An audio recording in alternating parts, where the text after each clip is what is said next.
లో తన పాదమే ఈ భూమిపై పెట్టి నీ ప్రక్కనున్నాడులే అంటే దేవుడు ఎక్కడున్నాడు నీకు తెలీదు.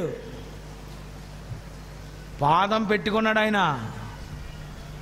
నీకు ఆడోళ్ళ పాదాలు తప్ప దేవుడి పాదాలు కనిపించవు నీకు, అంతే కదండి. నీకు ఏ పాదాలు కనిపిస్తాయి? పట్టీలు ఉన్న పాదాలు. బైబిల్లో రాయబడిందండి. నమ్ముతావా? నువ్వు నమ్ముతావా? మీరు నమ్మరేమో, నేను నమ్ముతాను. నమ్మకపోతే మానేయండి, నేను నమ్ముతాను. దేవుడు భూమి మీద పాదం పెట్టుకున్నాడట. ఎందుకు పాదం పెట్టుకున్నాడో తెలుసా? ఎందుకు భూమిని చేశాడో తెలుసా? నాయన, నా పాదం ఎంత ఉంటుందో నా గురించి నేను చెప్పుకోవాలి. తండ్రినైనా నేను ఎక్కడ ఉన్నానో నా పాదం ఎంత ఉందో చూపించుకోవాలి. నా సైజ్ ఎంత ఉందో చూసుకోవాలి. నేనేమై ఉన్నానో చూసుకోవాలి. నీకు చూపించాలి. సృష్టింపబడిన ప్రతి వస్తువును ఆలోచించు. వెలుగు నేనే, ఆకాశము అది నా సైజే, భూమి ఇది నా సైజే. మూడవ దినములో భూమిని చేసినటువంటి ఆ దేవుడు ఆ భూమి తర్వాత ఏం చేశాడు తెలుసా? గడ్డిని, విత్తనములిచ్చి చెట్లను భూమి మొలిపించుగాకని పలుకగా ఆ ప్రకారం ఆయన ఎక్కడ పాదం పెట్టుకున్నాడు? భూమి మీద. గడ్డి ఎక్కడ పుట్టింది? భూమి మీద. మొక్కలు ఎక్కడ పుట్టే? భూమి మీద. చెట్లు ఎక్కడ పుట్టే? భూమి మీద. పండ్లు ఎక్కడ పుట్టే? భూమి మీద. కాయలు ఎక్కడ పుట్టే? భూమి మీద. అంటే అర్థం ఏంటో తెలుసా? నేను భూమి మీద పాదం పెట్టుకున్నాను, చూసావు? ఈ పాదం పెట్టుకున్న భూమి మీద నేను చేసినవి పళ్ళు, నేను చేసినవి కాయలు, నేను చేసినవి మొక్కలు, నేను చేసినవి గడ్డి, ప్రతి విత్తనములిచ్చి చెట్లను నేనే మొలిపించాను. అంటే తండ్రి అయినటువంటి నేను ఎవరినో తెలుసా? నాలో ఏముందో తెలుసా? నాలో ఒక పులుపు ఉంది జాన్సన్, నాలో ఒక తీపి ఉంది జాన్సన్, నాలో ఒక వగరుంది జాన్సన్, నాలో రకరకాలైనటువంటి రుచులున్నాయి. రకరకాల రుచులు. చింతకాయ అది ఎలా ఉంటుంది? నిమ్మకాయ ఎలా ఉంటుంది? ఉసిరికాయ ఎలా ఉంటుంది? మామిడి పండు ఎలా ఉంటుంది? యాపిల్ పండు ఎలా ఉంటుంది? బత్తాయి పండు ఎలా ఉంటుంది? ద్రాక్ష పండు ఎలా ఉంటుంది? అరటి పండు ఎలా ఉంటుంది? ఇవన్నీ దేవుడు ఎందుకు చేశాడో తెలుసా?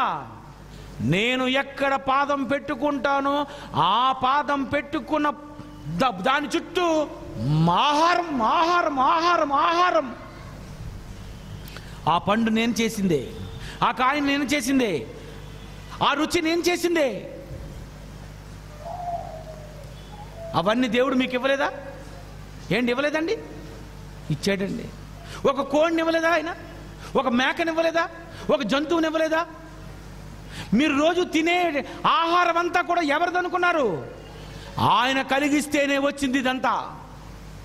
ఇదంతా ఎందుకు ఆయన చేశాడో తెలుసా? ఎందుకు చేశాడో తెలుసా అండి?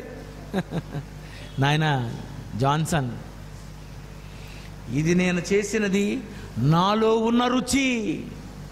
ఈ మొక్క ఇక్కడికి రాకముందు ఈ మొక్క ఎక్కడుంది? మట్టిలో ఉంది. ఆ మట్టిలోకి ఈ మొక్క రాకముందు దేవునిలో ఉంది. మాట వలన కలిగింది ప్రకృతి. మాట వలన మట్టి, మట్టి నుండి మొక్క, మొక్క నుండి కాయ, కాయ నుండి పండు. ఆ పండును తింటేనే 32 పండ్లోకి వెళ్తాయి. అవి ఎక్కడివి? నేను కలిగించాను. పెళ్లి సంబంధాలు అప్పుడప్పుడు మగపిల్లలు కదండి. మగోళ్ళందరికీ ఎలా ఉంటుందంటే, ఒక్కరిని చూడరు. ఒక్కరిని చూడు, ఇద్దరిని సెలెక్ట్ చేయి, ముగ్గురిని చూడు. ఏదో మరి సినిమా డైలాగులండి. ఎన్నో పెళ్లి సంబంధాలకు వెళ్తారు కదా. మీరు చేసుకునేటటువంటి అమ్మాయి ఫోటో ఇలా చేసి, ఇదిగో అమ్మా నువ్వు చేసుకోవలసిన పెళ్లి కొడుకు ఇతనే అని అనేసి ఈ ఫోటో ఇచ్చి ఇలా కాపురం చేసుకో అంటే ఏమంటారు? ఏమండి? నీకు ఒక అమ్మాయిని ఫోటో ఇలా తీసేసి, ఇదిగో నాయన ఇదే ఫోటో, నువ్వు కాపురం చేసుకో అంటే ఏమంటారు? మీరు చెప్పండి, ఏమంటారా? చెప్పు. ఫోటో ఎందుకండి, ముందు పంపించండి. ఏమంటారు? ఫోటోలు వద్దండి బాబు, ముందు అమ్మాయిని పంపించండి. ఫోటోలు వద్దండి, అబ్బాయిని పంపించండి. ఎందుకు పంపించాలి? నేను అనుభవించాలి అంటావు. అమ్మాయిని ఫోటోలో వద్దండి, అనుభవించాలి, ఆవిడ రావాలంటారు. లోకములో ఒక మనిషికి ఫోటోలో చూపించిన ఈ అమ్మాయిని పెళ్లి చేసుకొని ఈ అమ్మాయిని అనుభవించు అంటే, కాదు నాకు డైరెక్ట్గా ఉండాలని ఒకవేళ అంటే, దేవుడు కూడా ఏం చేశాడు తెలుసా? నాలో పులుపు ఉందిరా, నాలో తీపి ఉందరా, నాలో రకరకాల రుచులున్నాయిరా, అందుకే నువ్వేం చేస్తావు తెలుసా? అనుభవించు. ఎల్లు తెంపుకో. మామిడి పండు ఎలా ఉంది? బాగుందా? యాపిల్ పండు బాగుంది. సీతాఫలం ఇది బలేగా ఉంది. దానిమ్మ పండు ఇది కూడా బాగుంది. అరటి పండు అది కూడా బాగుంది. చెరుకు కర్ర అది కూడా ఏంటి, కర్రలో తీపా, అదే వెరైటీ నాయన, అంతే కదండి. ములంకాయ కూడా ఉంది, ఇది వండుకొని ఆయన బలేగా ఉంటుంది. ఏటినైనా ఈ పులిపేటి ఎందుకు ఇచ్చావు? అనుభవించు. ఈ తీపి ఎందుకు ఇచ్చావు? అనుభవించు.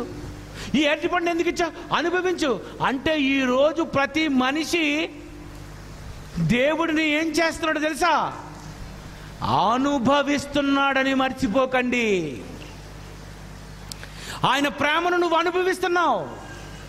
ఒక పండు తిన్నావంటే ఆ పండు ఎక్కడి నుండి వచ్చిందో తెలుసా? ఆయనలో నుండి వచ్చినది. నాయన నాలో స్వీట్ ఎక్కువరా, నాలో స్వీట్, షుగర్ వ్యాధి కాదు నాది, అంతేనా? దేవుడు ఎవరండి? దేవుడు ఎవరు? ఏంటి మీకు అరటిపండు కావాలంటే ఆయన ఇవ్వలేరా? స్వర్గంలోకి వెళ్ళిపోయి నువ్వు అక్కడ అరటిపండు, హైదరాబాద్ చొక్కలున్న అరటిపండు అడుగుతావా? ఆ చొక్కలున్న అరటిపండు చేసింది ఈ భూమి మీద ఆ దేవుడే. నాయన ఎంత తిండి కావాలి చెప్పు? అంత అసలే తిండి ప్రియులు కదా, భోజనం పిచ్చోళ్ళు. హైదరాబాద్ దమ్ బిర్యానీ ఏంటి, ఇది హైదరాబాద్ అనుకున్నావు? కాదు నాయన, నాది. ఆ బియ్యం నాది, ఆ మసాలా నాది, ఆ నూనె నాది, ఆ నెయ్యి నాది. నేను కలిగించితేనే హైదరాబాద్ వచ్చింది, హైదరాబాద్లో బిర్యానీ వచ్చింది. అది ఎవరిది? నాది. అనుభవించడం లేదా? పెళ్లి చేసుకునే ముందు భార్యను అనుభవించాలనుకుంటావు, అంతేనా? పెళ్లి చేసుకుంటే భర్తను అనుభవించాలనుకుంటావు, అంతేనా? ఒక చిన్న పిల్లడు కనిపిస్తే ముద్దు పెట్టుకోవాలనుకుంటావు, అంతేనా? మరి ఇవన్నీ దేవుడినైనా నేను ఇవ్వలేదా నీకు? నాలో ఉన్న తీపిని నువ్వు అనుభవించాలని తీపి చేశాను. నాలో ఉన్న పులుపు అనుభవించాలని పులుపు చేశాను. నాలో ఉన్న చేదు అనుభవించాలని చేదు చేశాను. నాలో ఉన్న రకరకాల రుచులన్నీ నువ్వు అనుభవించాలని ఈ ప్రకృతిలో ప్రతిదీ చేశాను కనుక రుచి చూసి తెలుసుకొనేసాడు. అంతే అంతే, ఒకే మాట ఆయన చెప్పేశాడు. టేస్ట్ చేయి, రుచుడు. ఎందుకు చేశాడు సృష్టి తెలుసండి? నేనే నాయనా, దాన్ని చూడు. దేవుడినైనా నేను కనిపించను కదా, కనిపించని నన్ను నువ్వు అనుభవించాలంటే ఎలా? అయితే నేను నాలో ఉన్న రుచంతా నేను చేసి పెడతాను. ఒక పండులో తిను, దీన్ని తాకు, దీన్ని అనుభవించు, దీన్ని ఆరగించు. దేవుడినైనా నేను ఇచ్చానని అప్పుడు నువ్వు నమ్ముకో. 3వ రోజు భూమి మీద మొక్కలన్నీ చేసేశాడు. 4వ రోజు స్టార్ట్ చేశాడు. ఏంటది? పగటి నేలుటకు పెద్ద జ్యోతి, రాత్రి నేలుటకు చిన్న జ్యోతి, నక్షత్రములను, గ్రహాలను, మొత్తం విశ్వం అంతటినీ చేసేసాడండి. విశ్వంలో మొత్తం గ్రహాలని చేసేసాడు. చంద్రుని చేశాడు, సూర్యుని చేశాడు. చేశాడా? దేవుడిని చేశాడు 4వ రోజు. ఎందుకు 4వ రోజు సూర్యుని చేశాడు? సూర్యుని ఎవరు చేశారు? సూర్యుడు ఎలా ఉన్నాడు చెప్పండి?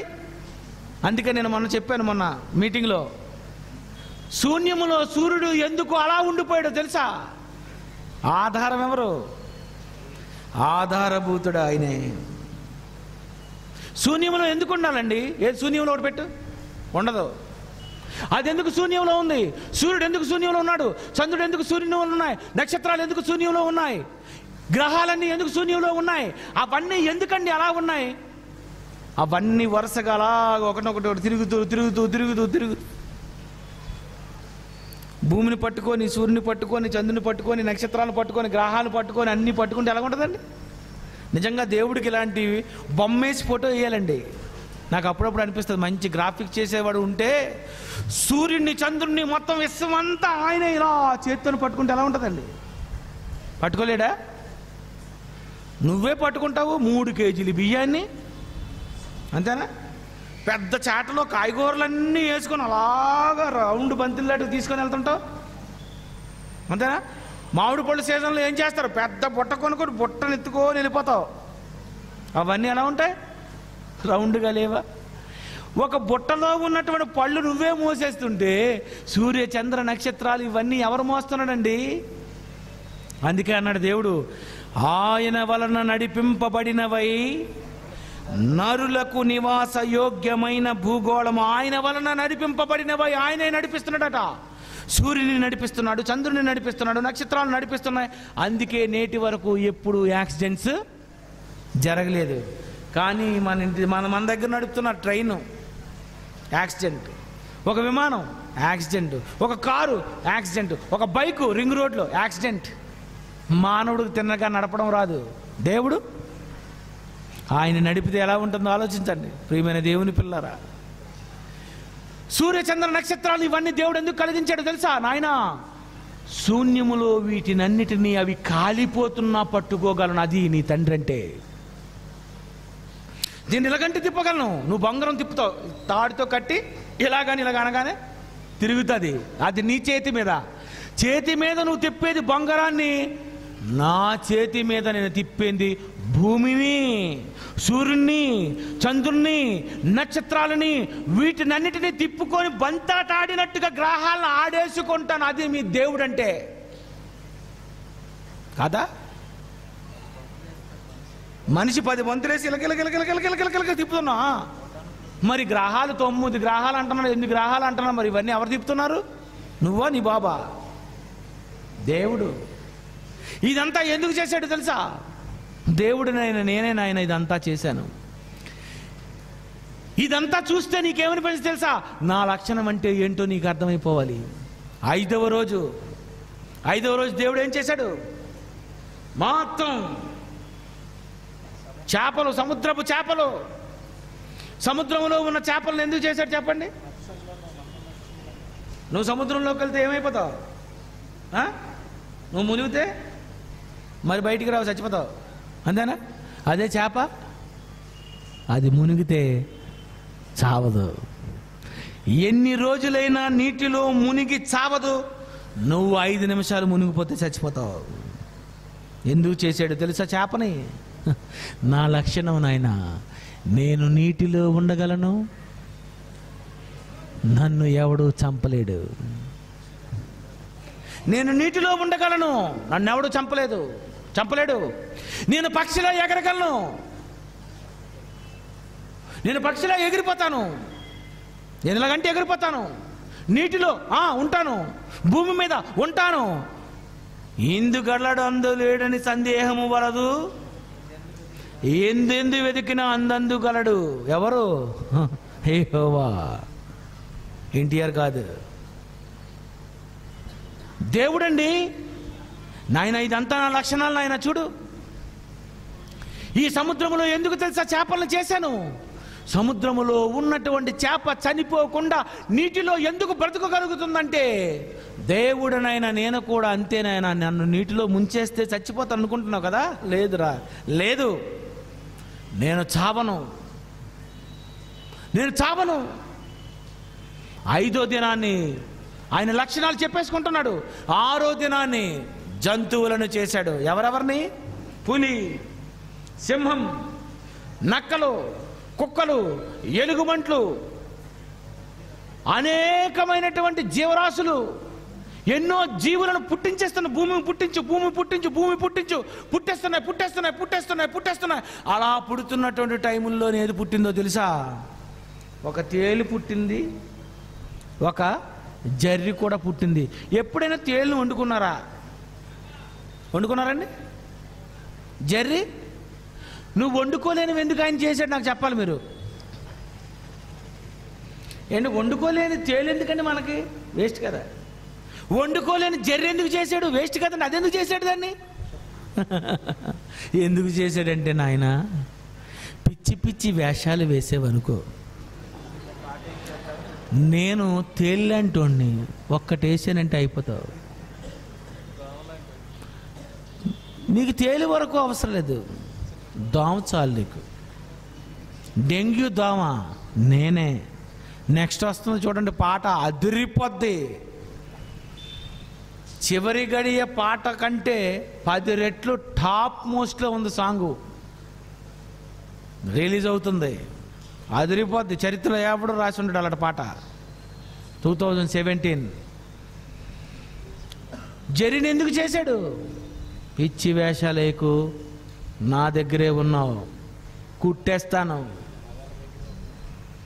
ఒక తేలు కుట్టేస్తాను, ఒక దోమ కుట్టేస్తాను, ఒక సింహం చంపేస్తాను, ఒక ఎలుగుబంటి పట్టేనా చీరేస్తాను.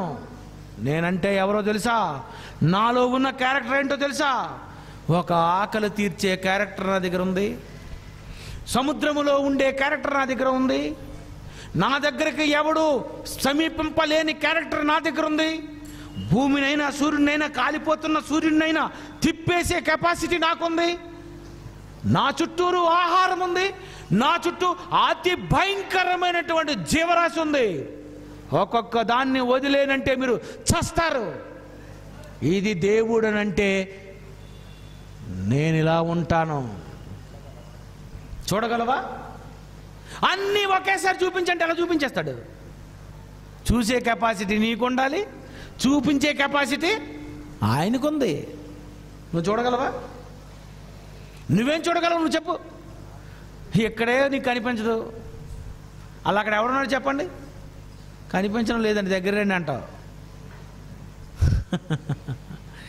ఏమండి, ఆయన క్యారెక్టర్ చూసారా? ఒక వెలుగుగా, ఒక ఆకాశముగా, ఒక భూమిగా, ఒక నక్షత్రాలు, గ్రహాలుగా, ఒక చేపగా, ఒక జంతువులుగా, ఇవన్నీ దేవుడు ఎందుకు చేశాడో తెలుసా?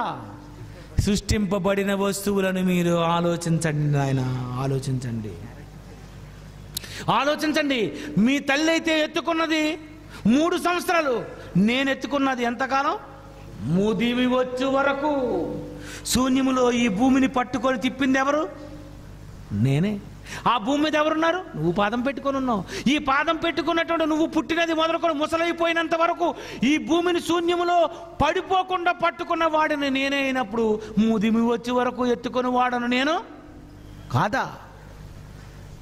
ప్రేమైన దేవుని పిల్లరా, ఇలాంటి దేవుణ్ణి చూడాలనుకుంటున్నారా? వెలుగుగా ఉన్న దేవుణ్ణి చూడాలనుకున్నారా? ఆకాశ మహాకాశముల పట్టజాలని దేవుని చూడాలనుకుంటున్నారా? పాదము ఎంత ఉంది? భూమి పాదపీఠం అన్నాడు, అంత పాదము నా దేవుని చూడాలనుకుంటున్నారా? సూర్యచంద్ర నక్షత్రాలు శూన్యములో పట్టుకునేటటువంటి కెపాసిటీ ఉన్న ఆయనను చూడాలనుకుంటున్నారా? సముద్రములో ఉన్న ఆయన చూడాలనుకుంటున్నారా? ఆకాశంలో ఎగరగలిగే ఆయన్ని చూడాలనుకుంటున్నారా? జీవరాశులుగా ఉన్నటువంటి అలాంటి రకరకాల గుణగణాలు ఉన్నటువంటి, లక్షణాలు ఉన్నటువంటి అలాంటి దేవుణ్ణి చూడాలనుకుంటున్నారా? మరణిస్తే దేవుణ్ణి చూడాలనుకుంటున్నారా? మరణించక ముందే ఆయన లక్షణాలతో ఉన్న ఈ సృష్టిని చూసి దేవుడంటే ఇలా ఉంటాడా, అయితే అలాంటి అతన్ని నేను చచ్చిపోగానే డైరెక్ట్గా చూడాలనుకుంటున్నారా? చెప్పండి. అన్నీ కలిసి ఉంటే ఎలా ఉంటుందండి? అంతేనా? ముందు మీ దగ్గరికి ముందు చెయ్యిని తీసుకొచ్చి ఆ పిల్ల ఇలా ఉంటుందండి, చెయ్యండి, ఆవిడ కాలండి, ఆవిడ తాలూకు తలండి, ఆవిడ తాలూకు మొండేవండి అంటే ఎలా ఉంటుందండి? దేవుడు అందుకే ఇక్కడ మీకు అడ్వర్టైజ్మెంట్ ఇచ్చాడు. ఏంటది? నన్ను నువ్వు చూడలేవు, కానీ నేనేంటో నీకు చూపించుకోవాలనుకుంటున్నాననే దేవుడు ఈ మహావిశ్వాన్ని కలిగించాడు. ఈ మహావిశ్వంలో ఉన్నవన్నీ ఆయన అదృశ్య లక్షణాలు. ఆయన లక్షణం నిత్యశక్తి, దేవత్వము. జగదుత్పత్తి మొదలుకొని సృష్టింపబడిన వస్తువులను ఆలోచించండి. ఆలోచించావా ఏ రోజైనా?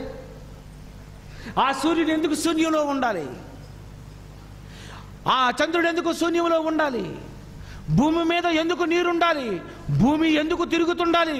తిరుగుతున్నటువంటి ఈ భూమి మీద ఉన్నటువంటి నీరు ఎందుకు కిందకి పడిపోకుండా ఉండాలి? ఎవరు పాదం పెట్టుకున్నారు, ఎవరు కూర్చున్నారు, ఎవరు నడిపిస్తున్నారు, ఎవరి వలన ఇవన్నీ జరుగుతున్నాయి, ఏ రోజు ఎవరు ఆలోచించారు చెప్పండి? దేవుణ్ణి ఏ రోజైనా చూడాలనుకున్నారు మీరు? చెప్పండి. దేవుడేమో డైరెక్ట్గా రాత్రి ప్రార్థన చేసుకుని కళ్ళలో వెలుగుగా కనిపించాలా? అదేం చూస్తావు? వెలుగు వచ్చిందా? వెలుగు వచ్చా, ఏమైంది? ఏమవ్వలేదు. ఆయన ఇంత చిన్న ఆకారం అనుకున్నావా? కాదు, మహాకాశమైన, మహాకాశములు పట్టజాలని పెద్ద మహాకారము. అలాంటి మహాకారం ఉన్నటువంటి ఆ దేవుడు తన పిల్లలు ప్రశ్నిస్తారని, దేవుడా మాకు ఏం చేసావని అడుగుతారని, ఒక తల్లిని, ఒక కొడుకు పుట్టిన తర్వాత ఒక బిడ్డ, నా తల్లి పాలు తాగాను అని నువ్వు చెప్పుకున్నావు చూసావు, నా తల్లి ప్రేమను పొందాను అని నువ్వు చెప్పుకున్నావు కదా. దేవుడా నువ్వేం చేశావు, నువ్వు నాకేం పెట్టావు, నువ్వు నాకు ఏం ప్రేమను చూపించావు, నేనేం ప్రేమను పొందాను నువ్వు అంటావని రకరకాలైన పళ్ళు చేసి అనుభవించన్నాడు, రకరకాలైన జంతువులు చేసి అనుభవించన్నాడు, రకరకాల రుచులు చేసి అనుభవించన్నాడు. ఇవన్నీ నువ్వు అనుభవించటం లేదు రోజు? ఒక తండ్రిగా అతను చేసినది చేశాడు. ఒక తల్లిగా ఏం చేసిందండి? 3 సంవత్సరాల తర్వాత శంక దించేసింది, బరువు అయిపోయాడని. అంతేనా? ఆయన ముదిమి వచ్చే వరకు ఎత్తుకుంటున్నాడు. ఎందుకు ఎత్తుకుంటున్నాడు తెలుసా? తండ్రి గనుక. ఆయన ఎందుకు ఈ సృష్టిని చేశాడో తెలుసా? తన గురించి తాను చెప్పుకోవాలని ఆయన డిసైడ్ అయిపోయాడు. నాయన, చనిపోయిన తర్వాత నేను ఎలా ఉంటానో అన్నది నువ్వు చచ్చిన తర్వాత తెలుసుకోవాలనుకుంటున్నావు చూసావు. కాదు, భూమి మీద బ్రతికుండగానే నా లక్షణాలన్నీ నీకు చూపించేస్తాను, నువ్వు అనుభవించదు కానని దేవుడు ఈ ప్రకృతిని కలిగించాడు. ఇదంతా విన్న తర్వాత నీకేం అర్థమైంది? దేవుడు ఇలా ఉంటాడా? దేవుడు ఇలా ప్రేమిస్తున్నాడా? తేడా జరిగితే అలా చంపేస్తాడా దేవుడు? అవునండి, దేవుని ప్రేమ చూపించాడు, దేవుడు పెట్టే ఆహారం చూపించాడు, దేవునిలో ఉన్నటువంటి ఆ కోపము చూపించాడు, దేవునిలో ఉన్నటువంటి రకరకాలైనటువంటి లక్షణములు అన్నీ చూపించాడని. అవే ఆయన అదృశ్య లక్షణములు. ఇలాంటి ఇన్ని రకాల లక్షణాలు ఉన్నటువంటి ఆ దేవుణ్ణి ఒకరోజు నువ్వేం చేయబోతున్నావు తెలుసా? మరణిస్తే కనిపించేది దేవుడేనా?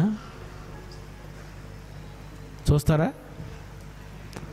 రేపు చూపించబడును, కళ్ళు మూసుకోండి, అదిరిపోద్ది.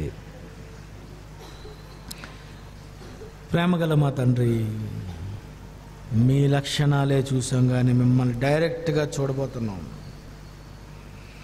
మీరు ఎలా ఉంటారో, మీ రూపం ఏంటో దీనినంతటిని భూమి మీద మీరు బైబిల్లో రాశారు. దానిని మేము జాగ్రత్తగా పరిశీలించి అర్థం చేసుకొని మిమ్మల్ని కనుగొనగలిగేటట్లు సహాయం చేయమని ఇక్కడికి వచ్చినటువంటి మీ పిల్లలందరినీ కాపాడండి. ఇలాంటి మాటలు బోధిస్తున్నటువంటి నీ దాసుని జ్ఞాపకం చేసుకోండి. ఈ దాసుడు చేయుచున్నటువంటి పనిలో మీరు తోడుగా ఉండండి. ఇంకా మాణిక్యరావు ఇంకా అనేక సభలలో మాట్లాడి తండ్రి మిమ్మును లోకానికి పరిచయం చేయగలిగేటట్లు సహాయం చేయండి. మా పట్ల మీరు ఎన్నో చేశారు. మీ ప్రేమను పొందాలి అని ప్రేమనిచ్చారు. మిమ్మల్ని అనుభవించాలని ప్రతి పండుని, ప్రతి పక్షిని, ప్రతి జీవరాశిని ఇచ్చారు. మీ గురించి తెలపాలనే 6 దినాల సృష్టిని చేశారు. ఇదంతా మీ స్వీయ చరిత్ర అని, ఇందులో ఉన్నవన్నీ మీ లక్షణాలే అని మీరు కనిపించకపోయినా మీ పిల్లలకు చూపించుకోవాలనుకున్న మీ మంచి మనసును మేము అర్థం చేసుకొని వీటిని చూసి మీరు ఉన్నారని తెలుసుకొనగలిగేటట్లు సహాయం చేయమని యేసుక్రీస్తు పేరటి ప్రార్థన మీకు సమర్పిస్తున్నాము తండ్రి. ఆమెన్. మన తండ్రి అయిన దేవుని ప్రేమైన కుమారుడైన యేసుక్రీస్తు వారి యొక్క కృప, పరిశుద్ధాత్మ యొక్క అన్యోన్య సహవాసం ఇప్పుడు ఎల్లప్పుడూ మనందరికీ తోడై ఉండి నడిపించును గాక. ఆమెన్.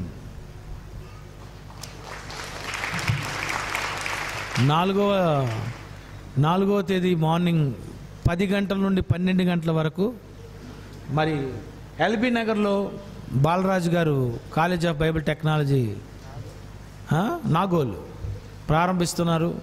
అక్కడ నేను 10 నుండి 12 వరకు ఉంటాను. 12 తర్వాత మళ్ళీ బోరబండ కాలేజీలో మోతీనగర్ ఇక్కడే అండి, అది మీరు గమనించండి.